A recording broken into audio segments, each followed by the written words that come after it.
다음은 사람에 주목해보는 시간이죠. 좀 전에 조국 이준석 사람 주목한 거 아니야?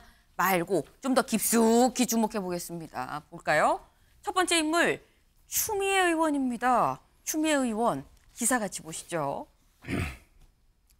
육선 연장자 추미애, 임시의장 맡아 의장 선출입니다. 네.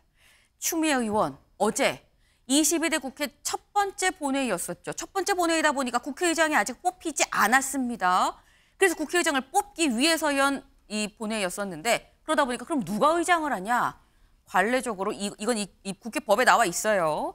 가장 최다선, 이 최다선이 하게끔 되어 있습니다. 그래서 추미애 의원이 했다라는 건데 그 모습 잠깐 같이 보고 오실까요? 제415회 국회 임시회 제1차 본회의를 개의하겠습니다. 제22대 국회 전반기 국회의장 선거를 위한 회의를 주재하게 된 하남시 갑 출신 추미애 의원입니다. 존경하는 국민 여러분, 의원 여러분, 우선 오늘 이 자리에 함께하고 계신 모든 의원님들께 제22대 국회 첫 등원을 진심으로 축하드립니다. 네, 이게 참 묘하다라는 생각이 들 수밖에 없는 게 이동학 의원님. 네. 지금 이게 사실 당내 경선으로 국회의장 경선할 때 추미애, 우원식 두 사람이었었거든요. 근데 우원식 의원이 됐습니다. 근데 결국 우원식 의원을 국회의장으로 최종 선출하는 진행은 또 추미애 의원이 하게 됐어요. 추미애 의원은 어떤 생각을 했을까요? 뭐 이 자리가 내 자리였을 수도 있었을 텐데 뭐 재미로 생각하면 그런 생각을 해볼 수도 있지만 네. 이미 마음은 많이 정리를 하신 것 같아요. 그리고 이제 국회에서 이제 어떤 활약을 계속해서 해야 되겠다. 네. 그래서 SNS에다가도 윤석열 대통령을 겨냥하는 그런 메시지를 올리기도 했고 그 현상 저 자체가 되게 좀 아이러니하긴 했습니다. 그 측면에서는 정치 보는 사람들 입장에서는 좀 오묘한 마음이 들었던 것도 있었을 것 같고요. 네. 그렇지만 앞으로 어쨌든 육선 의원이고 또 58년생이시더라고요. 그래서 이 육선 의원 중에 가장 나이 많으셔서 저 자리에 오르셨던 것인데 저 자리의 무게만큼이나 훨씬 더 무게감 있는 의정 활동을 해주시지 않을까 그렇게 생각하고 있습니다. 네. 보는 사람들 입장에서도 좀 묘한 느낌이 났다라고 말씀을 하셨어요. 근데 아까 잠깐 그런 추미애 의원을 보는 자리에 앉아있는 우원식 의원의 모습도 나왔죠. 김진욱 대변인님. 우원식 의원은 아까 보니까 약간 좀 불편한 것 같기도 하고요. 약간. 우원식 의원은 어떤 생각을 했을까요? 뭐 일부 보도된 거에 보면 우원식 의원은 약간 이렇게 기도하는 듯한 뭐 약간 좀 뭔가를 고민하는 듯한 고뇌하는 듯한 근데 저 모습은 아마도 뭐 추미애 의원님이 사회를 보는 모습 때문에 그런 게 아니고 지금 22대 국회 전반기 의장으로서 이 국회를 이끌어 나가야 되는 그런 자신의 책무를 첫 시작하는 날 이렇게 반쪽짜리로 개원하게 된 이 모습 이런 것에 대한 어떤 찹찹함이랄까 아니면 또 책임감이랄까 뭐 그런 걸 동시에 다 느끼고 있었던 게 아닐까라는 생각이 들어요. 그러니까 네. 의장이 단순하게 사회를 보는 것만 하는 건 아니지 않습니까? 그쵸. 여야의 22대 국회 전체 의원님들과 함께 22대 국회가 국민들에게 정치적 효능감을 맛볼 수 있는 그런 국회, 생산적인 국회를 만들어가야 하는 가장 첫 번째 책임이 의장에게 있다라고 봤을 때 그 무거운 책임감을 내가 정말 잘 해내야 될 텐데 하는 그런 생각을 하니라 약간 좀 그 표정이 밝지 않고 좀 무거운 표정을 지었던 게 아닌가라는 생각이 드네요. 우원식 의원 입장에서는 여러분 생각이 많을 수밖에 없는 어제가 아니었나라는 생각이 좀 들긴 합니다. 근데 이렇게 자 우원식 의원입니다라고 얘기를 하고 이제 악수하고 내려온 추미애 의원 이 진행을 위해서 국회의장 선출 진행을 위해서 의장석에 올라가기 화장 조금 보태면 몇 시간 전이죠. 왜냐하면 전날 밤에 SNS에 글을 하나 올렸습니다. 무슨 글을 올렸나 볼까요? 네, 육행시였었어요. 무슨 육행시냐? 같이 보시죠. SNS 글입니다. 육행시 챌린지 참여해주세요라고 동참을 호소했습니다. 근데 탄성이 쏟아질 줄 알고 핵폭탄급 발표를 몸소했건만 만만한 백성들아 답답한 공상들아 이 나라 석유 노다지라 해도 다 돌아서네. 여보밖에 없어 라는 겁니다. 무슨 말이야 싶은데 탄핵만 답이 다예요. 네, 앞 글자만 따면 탄핵만 답이답니다. 네, 이게 이 22대 다음 날이 22대 국회 첫 본회의 날이거든요. 다음 날이 22대 국회 첫 본회의 날인데 전날 밤에 탄핵만 답이다라고 이렇게 올렸다라는 건 이승환 의원님. 네. 22대 국회에서의 탄핵의 의지라고 봐야 되는 겁니까? 어떻게 해석해야 되는 겁니까? 그렇기도 하고 네. 절에서 추미애 의원이 의장이 안 됐다라고 저는 생각합니다. 추미애 의원이 어제 임시사회를 본 거는 최다선의 최고령이라서 본 건데 그런데 경륜의 정치를 보여주기를 바랬는데 지금 관종의 정치를 하고 있습니다. 우리 당엔 뭐 홍준표 시장이 있으면 민주당엔 추미애가 있다 뭐 이렇게 하는 건지 몰라도 저런 관종의 정치와 저런 극한의 대립의 정치가 네. 추미애 의장 내정자가 이 떨어지게 된 계기가 아닐까 저는 이렇게 생각하고요. 그리고 조금 전에 나왔던 자료화면 중에 동아일보 화면에 이제 3명의 자리가 나왔는데 네. 추미애 의장이 의장 자리를 보는 자리 그리고 조국 대표가 자리를 보는 거 그리고 네. 이준석 의원이 저렇게 하는 딱 3자리가 저는 굉장히 의미 있다고 봅니다. 추미애 의원은 이 자리가 내 자리였어야 하는데 하는 것 같고 조국 대표 같은 경우는 이 자리에 얼마나 앉을 수 있을까라는 고민을 하는 것 같고 이준석 의원 같은 경우는 12년 만에 온 거 아닙니까? 4번 선거 만에 왔는데요. 지금 뭐 자리에 대한 여러 가지 의미가 있겠지만은 그 중에서도 이제 추미애 의원이 의장은 안 됐지만은 최다선 최고령의 그 의미는 가지고 있습니다. 앞으로 이제 하남 시민분들 보시기에 또 국민 여러분들 보시기에 부끄럽지 않은 저런 육행시 탄핵, 탄핵으로 육행시로 탄핵 얘기하고 하는 이런 좀 선동과 관종의 정치는 좀 끝내줬으면 하는 바람이 있습니다. 네, 지금 이승환 의원님 약간 독한 말일 수도 있긴 한데 이렇게 말씀을 하셨어요. 그래서 추미애 의원이 국회의장이 안 된 거 아니겠느냐라고도 또 이 말씀을 하셨는데 사실 이게 김진욱 대변인님 어떻게 보면 만약에 추미애 의원이 국회의장이 됐다고 한다면 물론 국회의장이 되면 저런 SNS를 안 올렸을 수도 있습니다만 만약에 그렇다고 한다면 국회의장이 대통령에 대해서 탄핵만 답이다라고 얘기하는 의회 권력과 행정 권력이 확실하게 부딪히는 모습으로 보일 수도 있는 상황 아닙니까? 그것도 그런 모습을 일반 국민들 또 우리 그 당에 있는 뭐 일부 당원들 또는 의원님들 또 그 이번에 그 이 의장 후보를 선출하는 과정에서 네. 그런 우려들이 아마도 작용됐을 것이다라는 것이 이제 일반적인 이제 시각인 것 같고요. 아마 이제 의장이 되셨다면 또 다른 고민을 하셨겠죠. 지금처럼 이렇게 그 육행시를 챌린지하자 했지만 사실 제가 본 중에는 아직 SNS에 이 챌린지를 받아주신 분들은 안 계신 것 같았어요. 그러니까 이게 뜻하는 바도 또 있거든요. 네. 그러니까 지금 22대 국회가 시작하는 이 과정에서 과연 뭐 윤석열 대통령에 대한 부족함 네. 이런 걸 지적할 수 있다. 그렇지만 대통령의 부족함을 바로 탄핵으로 연결시키기엔 아직은 무리가 있는 거 아니냐 하는 일반적인 그 인식들, 이 괴리감이 아직은 있는 게 아닌가라는 생각이 들고요. 앞으로 추미애 의원께서 보여주실 그런 모습들은 뭐 일반 국민들의 시선과 눈높이에서 좀 같이 가야 되지 않을까 싶습니다. 네.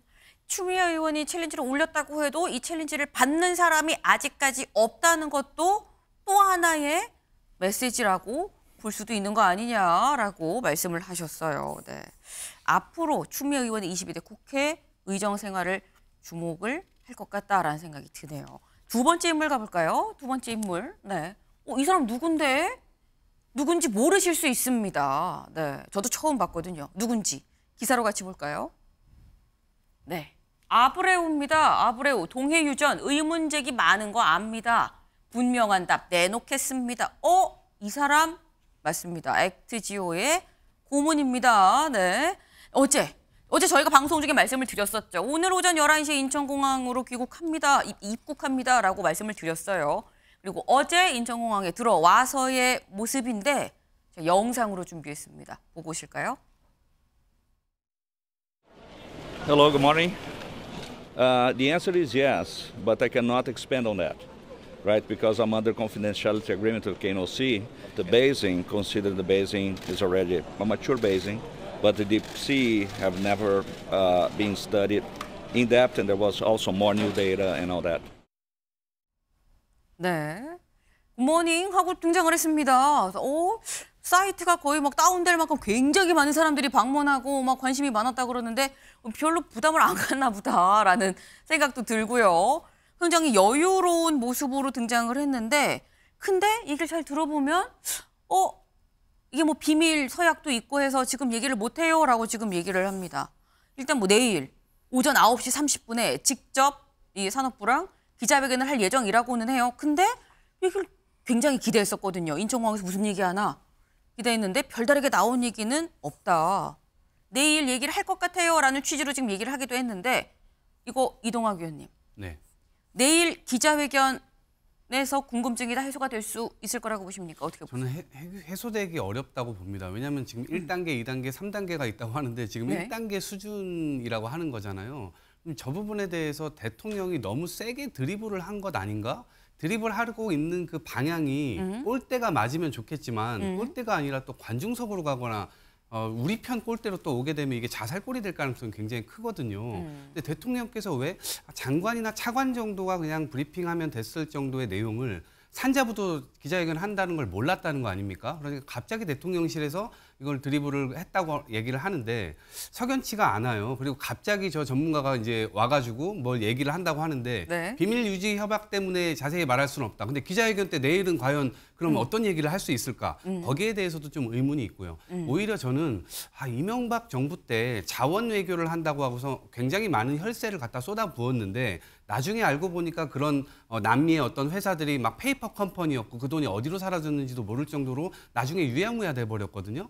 그런 상황에서 이번에 시추에 뭐 성공한다고 하더라도 여러 가지 구멍을 많이 뚫어야 된다고 하는데 구멍 하나 뚫을 때마다 1,000억, 1,500억 얘기가 나옵니다. 그러면 이것도 결국 혈세가 들어가야 되는 것인데 국민들께서 좀 지켜봐야 될 부분은 경제성이 있다고 한다면 민간들이 참여를 할 텐데 지금 민간들은 아예 참여 의사를 보이질 않고 있는 상황이거든요. 주시만 하고 있는 상황이에요. 그래서 저는 과연 내일 어떤 이야기를 신빙성 있게 야 진짜로 뭔가 있겠구나라고 신뢰감을 줄 수 있을지는 굉장히 큰 의문을 갖고 있습니다. 네. 근데 의문이다. 내일 기자회견에도 글쎄 난 잘 모르겠는데라는 취지의 말씀 중에 나온 뭐 이명박 정부 때 다 페이퍼 컴퍼니로 밝혔을 때 이런 부분은 저희가 따로 확인을 좀 해봐야 될 사안임을 말씀을 드립니다. 신지호 의원님. 네. 지금 이동학 의원님은 이거는 글쎄 자칫 자살골 먹는 거 아니야? 뭐 이런 취지로 지금 비유도 하셨어요. 어떻게 보십니까? 내일 기자회견. 그게 저게요. 지금 이제 1단계 아니에요. 1단계에서 뭐 가능성이 높다 해도 실제 시추 결과가 1단계에 전망하고 반대로 나오는 경우도 굉장히 많다라고 합니다. 그러니까 누구도 예단할 수 없는 이런 건데, 근데 이것조차도 뭐 저렇게 아까 뭐 추미애 의원이 탄핵만 답이다 하고 거의 저주성 뭐 이런 거를 퍼붓고 하는 거 보니까 뭐 민주당은 석유 안 나오기를 바라는 것 같아요. 석유가 안 나와서 대통령이 뻥을 심하게 쳤는데 결국 아무것도 없더라. 대통령이 망신당하는 꼴을 좀 보고 싶어 하는 것 같아요, 보니까. 근데 우리나라 국민들 입장에서는 그래도 의미 있는 석유가 나오는 게 국가 이익을 위해서 바람직한 일 아니겠는가 이런 생각이 듭니다. 네. 민주당은 그럼 석유가 안 나오길 바라는 거냐 뭐 이렇게 또 말씀을 하셨어요. 일단 내일 오전 9시 반에 기자회견을 한다고 하니까 보면 될 것 같아요. 근데 일단 대통령이 시추 승인을 했다고 했죠. 근데 시추 승인 하긴 했는데 그럼 승인 받았으니까 그냥 바로 하느냐? 그건 아닙니다. 시추 구멍 요거 하나 뚫는데 1,000억에 플러스 알파 든다고 하죠. 5개는 뚫어야 된다라고 하는데 다음 기사 볼까요? 야, 영일만 현안 질의 추진. 혈세 투입 타당성 증명해야. 그 시추한다고 해서 그 최소 5,000억의 플러스 알파인데 그거 그냥 못 줘요. 라고 민주당은 지금 얘기를 하고 있습니다. 그 현안 질의할 겁니다. 다 꼼꼼히 따져볼 거예요. 라고 얘기를 하고 있습니다. 근데 앞에서 우리 22대 국회 첫 본회의 국민의힘 없는 상태에서 민주당만 들어가 있었던 그 본회의 기억하시죠? 결국 돌고 돌아 다시 또 그 상황으로 가는 건가? 라는 생각도 듭니다. 세 번째 인물 가볼까요? 네, 세 번째 인물. 지드래곤이다. 맞습니다. 지드래곤이에요. 근데 뒤에 카이스트라고 적혀 있죠. 이게 무슨 일? 지금 기사 같이 좀 같이 볼까요? 지드래곤 카이스트 기계공학과 초빙 교수가 됐습니다. 이제 지드래곤 교수예요. 지 교수님인가요? 네. 기계공학과 초빙 교수가 됐다라는 건데 여기 좀 사진 보겠습니다. 저기 왼쪽에는 카이스트 이광영 총장이고요. 오른쪽에는 지드래곤입니다. 합성 같은데 라고 생각하실 수 있습니다만 합성이 아닙니다. 정말 같은 자리에서 총장님한테 지금 이 교수 임명장을 받았다라는 거예요. 네, 지금 바로 보시는 바로 저 모습입니다. 심지어 지드래곤이 굉장히 본인도 되게 기분이 좋았던 것 같아요. 그러니까 자신의 그 SNS에 올렸습니다. 어떻게 올렸느냐? 같이 볼까요? 네, 이겁니다. 카이스트 해갖고는 네, 카이스트 초빙 교수 글로벌 앰베서더라고 해서 오래 살고 볼 일이야 라는 글이랑 같이 올렸습니다. 네, 지금 이게 임명장인 거죠. 요 위에 이제 본인이 약간 트레이드마크 같은 데이지 것도 막 좀 이렇게 흩뿌려서 효과까지도 좀 냈어요. 그만큼 본인도 굉장히 뿌듯하고 자랑스럽다라는 얘기일 건데, 근데 이승환 위원님, 네. 사실 선뜻 카이스트랑 지드래곤이 네. 연결이 잘 안 되는 부분이 있거든요. 네. 근데 지금 기계공학과 교수로 지금 임명이 됐습니다. 사실 지드래곤이 근래 좀 굉장히 힘든 일이 많았잖아요. 뭐 이제 뭐 약물 사건도 있고 그것도 벗고 나서 이제 본인의 수익금 가지고 뭐 재단도 만들겠다 하고 이제 사회 기여에 대한 이제 본인의 어떤 선한 영향력에 대한 부분을 계속 확대하고 있는데 그런 와중에 카이스트 교수가 됐다. 그것도 기계공학과 교수다라고 네. 하면은 굉장히 안 맞아 보일 수도 있는데 요즘 뭐 시대를 융합의 시대라고 하니까 새로운 좀 융합이 일어났으면 좋겠고요. 기존에 이렇게 연예인들이 대학에서 이제 홍보나 이런 부분 치중하기보다는 정말로 학생들과 좀 소통하고 학생들과 뭐 기계공학 분야에 또 IT 분야에 새로운 걸 만들어내면 좋겠는데요. 저는 이 수업에서 학생들이 지드래곤 교수, 지 교수님의 수업을 듣고 이제 예술적 감성을 높이는 것도 중요하지만은 네. 우리 지 교수님이 학생들과 학교와 함께 교류하면서 엔지니어적 그 감각을 높이는 것도 굉장히 중요하다. 그렇게 하면 진정한 이 융합이 일어났을 때 이 혁신적인 실험 자체가 예술계에서도 또 산업계에서도 하나의 좀 새로운 모델이 되지 않을까 하는 기대감이 있습니다. 네. 아니 지드래곤이 카이스트 가서 뭐 하는 건데 라고 생각하실 수 있어요. 여기 기사 속에 나와 있습니다. 지드래곤은 앞으로 카이스트의 다양한 기술을 예술과 문화 콘텐츠에 접목하는 공동 연구를 추진한다고 합니다. 그래서 카이스트 갤럭시 코퍼레이션 엔터테크 연구센터, 엔터테크 연구센터예요. 엔터테인먼트랑 테크놀로지랑 결합한 뭐 그런 얘기인 거죠. 그걸 기계공학과 내에 설립을 한다. 그래서 기계공학과 초빙 교수로 들어간 겁니다. 그래서 지드래곤 본인을 시작으로 한류 아티스트를 대상으로 한 디지털, 트윈 기술 연구, K컬처와 인공지능, 로봇, 메타버스 등 과학기술 융합 연구. 상당히 좀 어려운 내용들인데 이런 내용들을 일단 연구를 아바타 개발 뭐 이런 걸로 해서 연구를 진행을 한다고 합니다. 과학과 엔터가 만나면 어떤 시너지 효과가 나오는 건지 저희도 기대가 됩니다.